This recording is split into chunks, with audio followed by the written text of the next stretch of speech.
Well, I agree with Robin. I wish I had that book 40 years ago. What I'm seeing too, a lot of, Martin, and you mentioned it in the book, is my buddy. Your son's your buddy.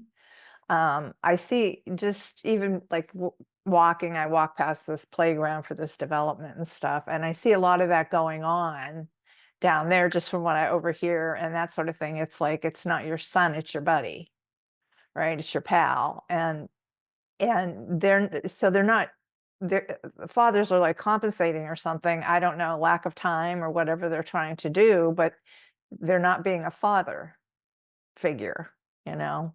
And I think that's gonna really end up bad in the end result of all that too, of masculinity. I think they're going to grow up unless somebody intervenes along the way for a mentor or something like you had the luxury of finding mentors and whatnot.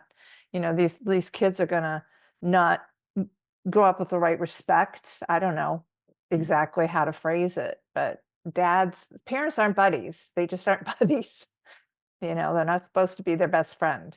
Yeah, I wanna talk about that because I had a wonderful father, so I wanna honor it, and, another piece of this is one of my experiences where I didn't research this or find it in writing, but my experience of all the years of being in men's group and my own experience is when a father's first priority is to be his son's buddy, but not be his son's father, Right. it seems to create in many men a wound similar to men who had no father at all. And that's what I observed because, men's often got involved with the Raleigh Men's Center or men's things.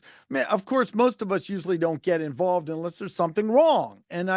But I noticed this guy seems to have wounds similar to the men who had no father at all. But his father was alive and he knew him the whole time. And I look closer and I go, oh, he had a buddy father again. This is not something I read in a book. This is an observation I made. Mm. And so it's so important that he holds those boundaries and rules. It doesn't mean he can't have some time, but there's a difference with being a father, pushing calculation, preparing them for the outside world, getting them to take calculated risks. He's climbing the tree and the mother goes, he might hurt himself. He says, no, if he falls, he won't break his arm. Let him go further.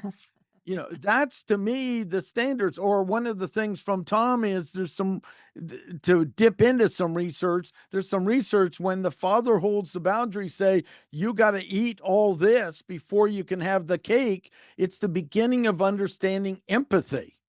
And this makes sense with this because often without these structures, you see a lack of empathy because that early boundaries and consequences of boundaries and holding them steady are so important.